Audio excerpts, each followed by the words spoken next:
on aurait pu, comme on dit, avoir un tirage plus clément avec deux très grosses nations comme le Portugal et l'Allemagne.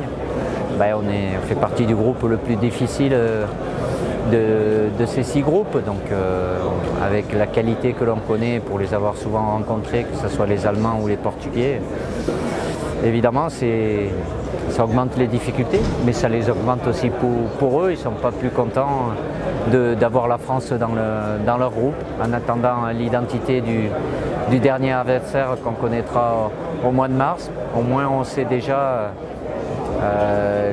l'ordre des matchs et les jours où on va jouer nos matchs, ce qui nous permettra de caler notre préparation en fonction de ces matchs et de ces dates de match.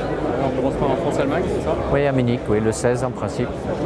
Donc bon, on rentre tardivement dans la compétition, c'est plutôt un avantage au départ, ça laisse un peu plus de temps de préparation, même si par la suite ça peut en réduire aussi, en donner moins, mais oui, l'Allemagne chez elle, qui joue ses 3 matchs chez elle, donc forcément c'est un avantage supplémentaire pour cette équipe allemande, mais bon, on sait à quoi s'attendre. Il faudra qu'on soit bien évidemment prêt dès le départ, parce que chaque point vaudra cher. Ouais, ton sentiment c'est quoi? Non, j'ai pas de, voilà, je suis pas inquiet, je saute pas au plafond quand sur le papier il y a un groupe qui est plus abordable.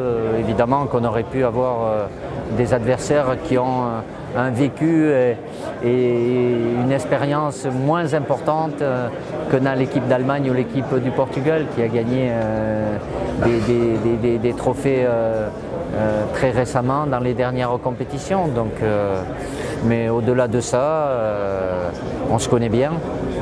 Ça c'est sûr, les joueurs ils vont se connaître aussi, ils ont l'habitude de se rencontrer, donc oui, on a un groupe difficile, bien évidemment, mais on aura notre mot à dire.